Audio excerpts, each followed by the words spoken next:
Les amis, salut à vous tous.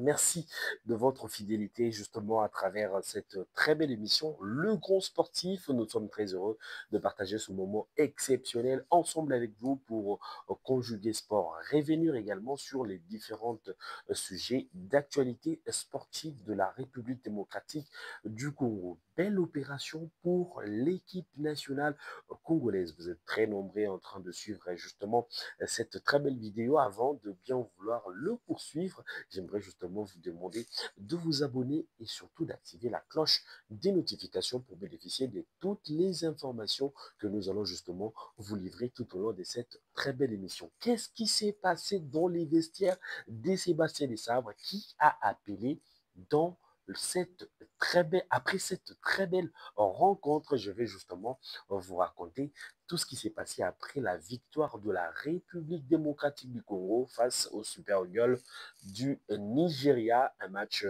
qui s'est soldé par un score de un but partout dans les 120 minutes de la prolongation au temps additionnel, mais également sur penalty, c'est 4 contre 3 en faveur de la République, pardon, 3 contre 2 en faveur de la République démocratique du Congo. La RDC partait un peu favori dans cette rencontre. C'est vrai, la formation, bien sûr, du Nigeria avait toutes les stars qui pourraient également faire éblouir leur talent dans cette très belle affiche qui était très hallucinante pour la République démocratique du Congo et surtout pour les Super Eagles qui étaient justement en pression après qu'ils aient également battu la formation de Gabon par un score de 4 contre 1. Il fallait justement le prouver face à la RDC qui a pu s'imposer contre l'équipe du Cameroun, un but à zéro, score final de la partie. Laisse-moi également vous raconter ce qui s'est passé du côté des Rabat, précisément au Maroc, dans les 120 minutes de cette rencontre qui opposait les Super Eagles et les Léopards de la République démocratique du Congo. Sébastien Desabre, fidèle à son classement, mais aujourd'hui, c'était justement un cas beaucoup plus particulier parce que nous sommes en train justement de vous enregistrer cette vidéo au soir de cette très belle affiche qui opposait le Nigeria et la RDC. Sébastien Desabre a su également procéder par plusieurs changements dans son côté offensif. Vous allez comprendre qu'il a gardé Cédric Bakambu et Nathanaël Moukou pour mettre également à la place de Thio Bungonda Meshak Elia, qui était l'homme le plus attendu lors de la dernière rencontre contre la formation, bien sûr, du Cameroun. Heureusement, Meshak Elia était le porte-bonheur de la République démocratique du Congo après que le Congolais soit mené dans la partie et que Meshak Elia a su également remettre les pendules en l'air en marquant un but qui était un but aussi important pour la République démocratique du Congo dans cette très belle affiche. Mais parlons également de ce milieu du terrain qui était composé par la jeunesse, archi dominé par la jeunesse. Pourquoi? J'ai dit archi dominé par la jeunesse parce qu'il y avait bien évidemment Nathanaël Galaël Moukaou et puis Noah Sadiki, qui étaient les deux jeunes joueurs évoluant justement l'un au championnat de France et puis l'autre au championnat d'Angleterre. Je rappelle que Moukaou, il était parmi les meilleurs jeunes dans les championnats français. Ces derniers, Noah Sadiki, qui actuellement est parmi les jeunes le plus rapide, les jeunes qui ont parcouru plus dans le championnat de l'Angleterre.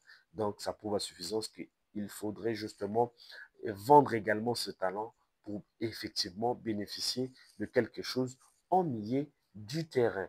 Après justement la défense, il fallait justement attendre un retour d'Arthur Maswaku qui était le plus attendu dans cette très belle affiche. Je rappelle qu'il est actuel ambassadeur de Illiko Cash Ligue 1. Arthur Maswaku qui était justement dans le flanc gauche, lui qui a repris également sa place, qui était justement vendu par le latéral gauche de la formation de Genk en Belgique, Joris Kayembe qui était aussi bon lors de la rencontre face à la formation du Cameroun. Ça jouait le physique, c'était impeccable pour Joris KMB. L'entraîneur Sébastien Desabre a voulu miser sur le côté technique parce que quand vous jouez l'équipe du Nigeria, il y avait des joueurs plus techniques, il y avait des joueurs pas trop physiques, mais il fallait jouer avec beaucoup plus de technicité, question de bien vouloir justement mettre au mal cette très belle formation. C'est vrai, Sébastien Desabre n'a pas su réussir également son coup qui était vraiment beaucoup plus attendu. On espérait avoir un coup parfait pour Sébastien Desabre, mais malheureusement, ils ont été également surpris par le Nigérien déjà dans les premiers quarts d'heure de cette affiche. Un but qui a été marqué contre son camp, bien qu'il a été tiré par un joueur nigérien, Axel Twenzebe, qui voulait à tout prix sauver ce ballon, pardon. Malheureusement, le ballon a été détourné après avoir touché les pieds d'Axel Twenzebe. Les Congolais étaient justement perdus dans ces matchs. Il fallait justement la morale qu'il faut pour revenir dans cette rencontre. Heureusement que les Congolais étaient plus déterminés pour jouer cette rencontre. Ils ont égalisé avant la pause de cette très belle affiche grâce notamment à Mecha Kelia qui était bien servi par Cédric Bakambu dans un centre croisé qui a fauché les défenseurs nigériens et battre également le portier de cette même formation.